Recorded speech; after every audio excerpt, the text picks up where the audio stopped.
Hi, I'm Dr. Elliot Adam from ElliotOracle.com. I'm also the author of the award-winning Fearless Tarot, How to Give a Positive Reading in Any Situation, which is out now wherever books are sold. So if you're looking for a great gift for the holidays for a tarot enthusiast, this book is a game changer.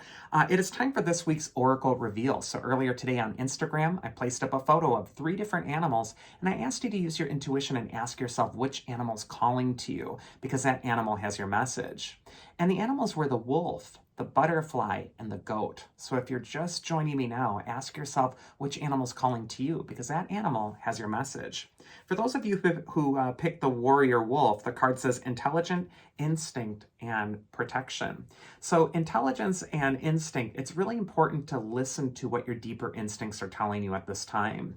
I think of the wolf that appears on the moon card in the major arcana of the tarot. So this could be a time to tune inward and learn from that inner intelligence, that part of you that's kind of the passive backseat driver that's looking through your eyelids, that's kind of observing things from a distance. It might be time to listen to or tune into that archetype in order to understand what's in front of you without an emotional attachment to what might be happening. The first card we have for Wolf is where it's best to place your focus this next week, and we got the 3 of Pentacles. And this is a card of learning and perfecting, but it's also a card of manifestation, because we can see that these monks are handing the craftsman a set of plans, and if you look closely at the plans, you'll see that drawn on them is exactly what the craftsman is building. So this is a time to conceptualize. It's a time to come up with your rough sketch, your rough plan. It's time to study the problem from a different angle. And it's also time to perfect something that it's time to finally work on. And so 3 of Pentacles is a really great card for really perfecting something, learning about something more deeply, and not only just thinking about doing something, drawing up the plan to do it, but actually making it manifest. Some of the best things that we do have to be brainstormed through first. So this could be a time to flesh out your idea before moving forward on it. The second card is advice from your inner wisdom. And we got the 2 of Wands, which is always a card of ambition. On the 2 of Wands, we see a figure. He's a lord of a manor. He's got everything he could possibly want, but he's holding the globe. He still wants more. So a lot of times when we see the 2 of Wands, this card will indicate that it's time to stretch or grow. A lot of times when I see the 2 of Wands, I feel like the person I'm talking to is like a plant that's been in a pot for too long, and it's grown and its roots are busting out of the bottom, and it really needs to just get repotted in something where there's some more breathing room to grow. So I feel expansion, education, arming yourself with knowledge, these are all going to be wonderful things to really give you a little bit more breathing room to grow. And this is also a nice set of cards to get for an ambition. So if you're thinking of going into a certain direction and you're trying to come up with a plan to do it, these cards are absolutely saying it's possible. And then finally, the mythic archetype that will help you if you pick the wolf are the sirens. They're the beautiful mermaids who have the wonderful voices that draw the sailors into the rocks. What the sirens are a symbol for are the distractions in our life, where we're on a quest, we're on a journey, we have a mission to do, and then that voice, that thing is trying to draw you off to the rocks. And the sirens are different for everybody. Sometimes it could be an avoidance mechanism or an addiction or something like that. But when we see the sirens, it says to stay focused on your ambition, stay focused on your goal, and don't get lured by the sirens into the rocks. The second animal we have is the beautiful butterfly, and the card says renewal, transformation, and adaptability. And butterflies are known for this. They're known for transformation from caterpillar to butterfly. And depending on where you are in your life, you might be in a different butterfly stage. You might be in the caterpillar stage, or you might be going into the cocoon at this time and sort of digesting all the lessons learned before you go into the butterfly stage and then reemerge able to fly. So this is going to be a time of important transformation whenever you're attracted to butterfly.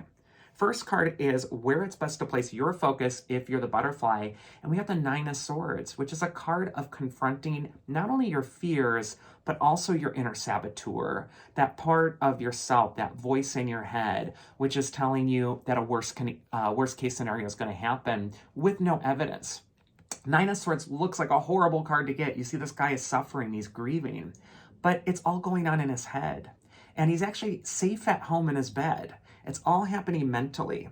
The Nine of Swords is a difficult card because it really affects your perspective and it makes you look at things as worse than they actually are. So the Nine of Swords could be telling you to really get some clarity at this time, to take a step back, and also to question any thought within you, which is luring you towards a hopeless viewpoint. It isn't hopeless. And to evidence that too, that quilt that covers the man on the card is decorated with roses, which represent vitality, and also the astrological symbols, which put the situation in the context of the eternal. Sometimes if we're struggling with something mentally, we need to get out of our head. We need to look at things from the vantage point of the stars, and we need to see that we're still vital and vibrant and that there's still a pathway forward. Advice from your inner wisdom, if you pick butterfly, that will help you is the Queen of Wands. And she's a card of growing into your confidence at this time. The Queen of Wands is also not afraid of the shadow. You'll notice that she has the black cat in front of her, which has long been associated with the shadow. And the Queen of Wands is a very bright figure. She's got the sunflower, but she also incorporates the shadow. She knows that without the shadow, there is no light. And without the light, there is no shadow. They both need each other. Queen of Wands could tell you to be more confident at this time, to work on your self-esteem, especially when we see her next to the Nine of Swords. So anything that can help improve self-esteem, it's time to invest in that. And then the mythic archetype that will help you, if you pick the butterfly, is the Gorgon. She is the archetype for being afraid to look at the shadow, because the Gorgon, when she looks at you, she turns you to stone.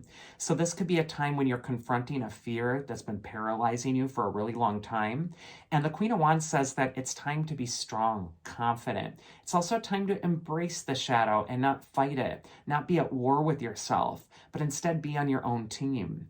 And don't be afraid of looking at your shadows, especially through a tool like a mirror, like a tarot deck or a divination tool, or even another person to discuss what you're talking about with. That will help you get some distance and see the shadow, bring it into the sunlight, because sunlight is the best disinfectant. And then finally, the Grounded Goat card says persistence, discipline, and stability. So if you've picked the goat, this might be a time to ascend the heights, to climb the heights, but also stay stable, even on rocky terrain. And also stay grounded.